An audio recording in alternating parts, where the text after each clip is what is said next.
Magandang gabi mga idol. Ito, papunta na kami sa spot mga idol at tayo mamamana ngayon. Dumaan muna yung busing namin. Si Boss Birling, tumaya muna siya sa luto pagkasakali. Sakpatin. At ito na si Rodel. Yung mga kasama namin mga idol, sila Idol Bintoy, si Marvin. At ito, pababa na kami mga idol. Dito na kami sa dulo ng boardwalk mga idol. So sana pagpalain tayo ngayong gabi mga idol, no, at makahuli tayo. Bali ang target natin dito mga idol ay yung Alimasag kasi malaman tong spot na to sa Alimasag. Bali isla to mga idol, yung dating pinupuntahan namin ay aming balikan. Sana pagpalain tayo at makahuli tayo ng pangulam. So yun mga idol, tara at ready na sila. Ambakin. Balikan naman to si Kuan na tuling. Oh. Di si ano. Bale, kaming dalawa muna ni Idol Pinto yung nauna dito mga idol kasi hindi kasya sa bangka ni Boss Birling yung 5. Kaya binalikan yung iba. Alright. Tara mga idol, sisita tayo. Dito nga sa first dive ko mga idol ay pinatay ko yung camera at tempo naman nagpapakita yung danggit saka yung yung maliit na kubutan kaya hindi ko na videohan. Dito ko lang na videohan pagkatapos ko na silang mahuli. So yun mga idol ay nakadali tayo ng danggit saka isang kubutan. Sa next dive natin mga idol may nakita tayong sagoksok. Hindi siya mailap kaya pwede siyang dakmain. Medyo gustong gusto ko talaga yung isda na to mga idol at medyo malaki-laki na to. Good size na rin to mga idol kahit ganyan yung isdang yan. Napakasarap niyan kahit anong luto mga idol. Basta balatan yan. Comment kayo mga idol kung anong tawag niyan sa inyong lugar mga idol. At ito may nakita tayong maliit na tagutungan. Ayan. Kamag-anak siya sa butiti mga idol pero maliit pa. Hindi ko muna yan kukunin. Hanap tayo ng iba mga idol. At dito sa unahan mga idol, may naligaw na isang hito sa dagat or ito. Ito ang tawag namin dito sa aming lugar mga idol. Ayan yung isda na parang hito talaga. Kaso lang, 3 ang tinik nito. Magkabilaan sa gilid at saka isa sa may bandang batok. Napakasakit nito mga idol pagka natinikan nito mga idol. Kaya hindi ko talaga yan nahawakan. Diretso ko na lang sa aking lagayan. Dive ulit tayo mga idol. May nakita akong isang pugapo pumasok dun sa butas. Kaya lang may kapal na parang harang at ito may lumabas na baga. Kaya yun na lang ang binira ko mga idol. Good size na rin yung baga na yan mga idol. Medyo makapal nga lang yung kaliskis niya mga idol. Tiyagaan lang sa paglinis niyan. Masarap din naman yung isda na yan. Kaya tiyagaan lang talaga. Ito isang pata or kapal ang tawag dito sa amin. Napakasarap nito mga idol sa daing. Or di kaya basta yung ibilad mo lang. Tapos lagyan mo ng maraming asin. Ayun pa isa so nasa ilalim siya ng butas mga idol. Nako, hindi man lang pumlastar mga idol.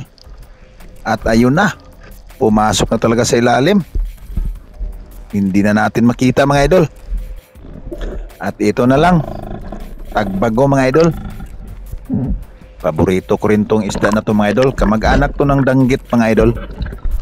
Itong spot ko pala mga idol ay dito ako sa mga kabakhawan. Kasi isla to mga idol pero walang nakatirang bahay. Medyo malalim pa yung tubig kaya dito muna ako sa kabakhawan.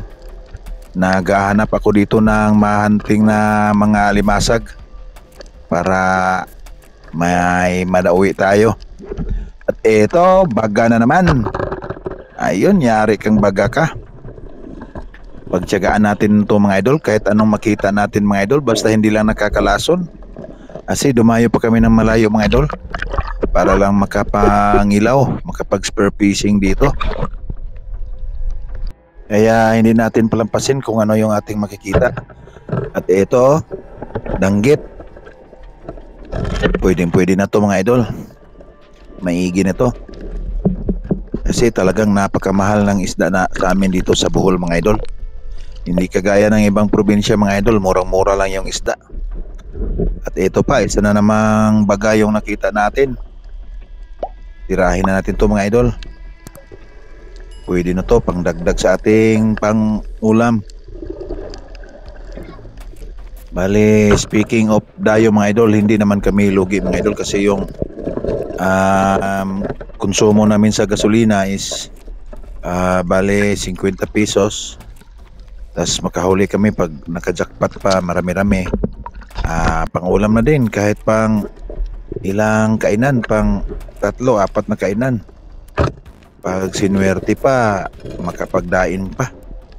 Eto, danggit ulit mga idol. At nakarami-rami na tayo mga idol. Bali, yung ibang mga nahuli ko hindi ko na binidyohan. Hindi naman sila kalakihan. Hindi naman tayo tulad ng ibang mga spiro mga idol na talagang malalakas yung hangin. Kaya tiyaga-tiyaga na lang tayo mga idol sa maliliit. Importante may pang-alalay tayo sa ating pangkonsumo. Kaya kung umabot ka sa part ng bidyong to mga idol, huwag kalimutang mag-subscribe mga idol kung hindi ka pa nakapag-subscribe. At paki-comment and share na rin mga idol. Pa-like na din po at maraming salamat mga idol.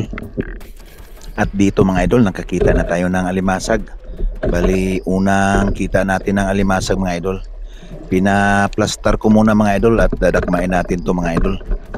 Para hindi maalis yung kanyang taba mga idol. Pagka ganitong medyo nasa mababaw-babaw lang ay dinadakma ko mga idol. Pero pag malaki na at medyo may kalaliman ay pinapana ko mga idol, sayang kasi. Ayan, yung crab nga pala dito sa amin mga idol ay tag 300 to 350 ang kilo. So sobrang mahal talaga mga idol. Yan, nagpapasalamat kami sa spot na ito kasi ang dami talagang alimasag dito. Ito sunod-sunod na yung pagkakita natin ng mga alimasag. Ito medyo agresibo siya, tumatakbo. Dinadakma ko na sana kaso ayun, umalis. Hindi na nagpakita mga idol kaya hanap tayo ng iba. Ito may nakita tayong danggit at goods na rin yan. Pinaplastar muna natin mga idol bago natin tirahin kasi manipis lang yung danggit yung size niya pero pag tumagilid ayun ayos sa pole. Ito pala yung ating lagayan mga idol, yung container tinatali ko sa aking baywang para pag mamaya nahuhuli ka hihilain mo na lang diretso na lagay sa ano. Ito pa, danggit ulit, nasa balkoni pa siya oh. Walang kawala mga idol, pangdagdag sa ating pangulam mga idol. Ito mga idol, isang alimasag, medyo malaki-laki na to kaya tirahin ko na to mga idol. Ayun, tinamaan. Malaki to mga idol, nasa mga 300 grams to. Ayan o, ang haba na ng kanyang sipit. Minsan kasi din pag dinadakma ko yung mga ganyan, sobrang sakit talaga pag nakagat ka. Ilang beses na akong nakagat niyan mga idol. Grabe ang sakit, umabot na hanggang 5 araw bago mawala yung ano ng kanyang kagat. Ayan, thank you Lord at may isang alimasag tayo na malaki yung ating nadali. Ayan mga idol, pagka ganyan ang lagayan mo, walang kahirap-hirap maglagay. Kasi pag yung ano lang, parang net, tumutusok yung mga tinik ng isda. Ito pa, good size na rin. Ayos to. Naka 3 alimasag na tayo mga idol. Itong pangalawa at pangatlo yung malaki. Pagka mga ganitong area na maputik mga idol, marami talagang alimasag. Hindi mo lang siya makikita pagka hindi talaga sila lumalabas kasi lumulublob yan sila sa buhangin eh. Kaya pag hindi sila lumalabas, minsan malalagpasan mo pa. At ito ulit, alimasag ulit. Grabe, sunod-sunod na yung alimasag mga idol. Sana yung mga kasama natin ganun din. Nakarami rin sila mga idol para happy kaming lahat pag uwi. Bali 5 kami ngayon. Sana marami din silang huli. At ito pa mga idol, ang matindi. Isang walo-walo. Makamandag na ahas sa dagat mga idol. Kaya binabayaan natin, huwag natin galawin mga idol, baka tayo naman ay matuklaw. Delikado yung ganun. At ito pa ulit, alimasag na naman. Ayan o, ang taba niya mga idol. Pero wala siyang kawala sa ating pana mga idol. Bali 2 pana pala yung bit ko mga idol. Pagka may itong mga ganitong alimasag at saka yung mga danggit, yung may mga matitinik na isda, ito yung pana na ginagamit ko kasi walang sima to. Diretso lang dito sa aking lagayan tapos hihilain ko lang. Ayun, natatanggal na siya. Hindi kagaya ng may sima, kailangang hawakan mo pa. Ito ulit, alimasag. Wala yung kabilang sipit niya mga idol. Baka karoon ng enkwentro tong alimasag na to. Bakit isa lang sipit niya? Ayan o, malaki pa naman sana. Pero hanggang dito lang siya mga idol. At dahil bukas ay lulutuin ko na siya. Gagataan na natin mga idol. Kayo mga idol, ano bang klase ng luto ang palagi niyong ginagawa sa ganitong uri ng alimasag mga idol? Masarap din kasi ito pag lagyan mo ng Sprite or di kaya gataan. Pero pag madalian, pwede mo lang pakuluan to ng tubig. Konting tubig lang, ayos na. Yan na mga idol oh. Nagkukumpulan na yung ating mga huli mga idol. At dito sa part na to mga idol, may nasalubong tayong mga namamana din. Ayan yung lagayan nila. Parang yung foam na inasimbol nila tapos sila hila. Itali din nila sa kanilang baywang. Mga tatlo sila mga idol. Marami sila. Sa spot na to kasi maraming dumadayo mga idol. At ito ay pauwi na kami mga idol. Umahon na kami dito mga idol. Ito na yung aming bangka. Bali pag uwi namin si Kaloy na yung sinasakyan namin. Yung malaki na Ayan, shout out kay Idol Bintoy at kay Idol Marvin. At sa aming bangkero si Boss Kaloy. At ito mga idol, bago kami uwi ay ito, mag-snacks muna kami, kain muna kami, sobrang gutom na. Nasa alas 12 na kasi ng madaling araw. At ang saklap nito ay flat pa yung aking gulong. Bali, uuwi pa ako mag-running flat nito ngayon mga idol. So hanggang sa susunod mga idol, maraming salamat. Pagdating ko na sa bahay, papakita yung huli ko. Ayan yung gulong ko mga idol oh.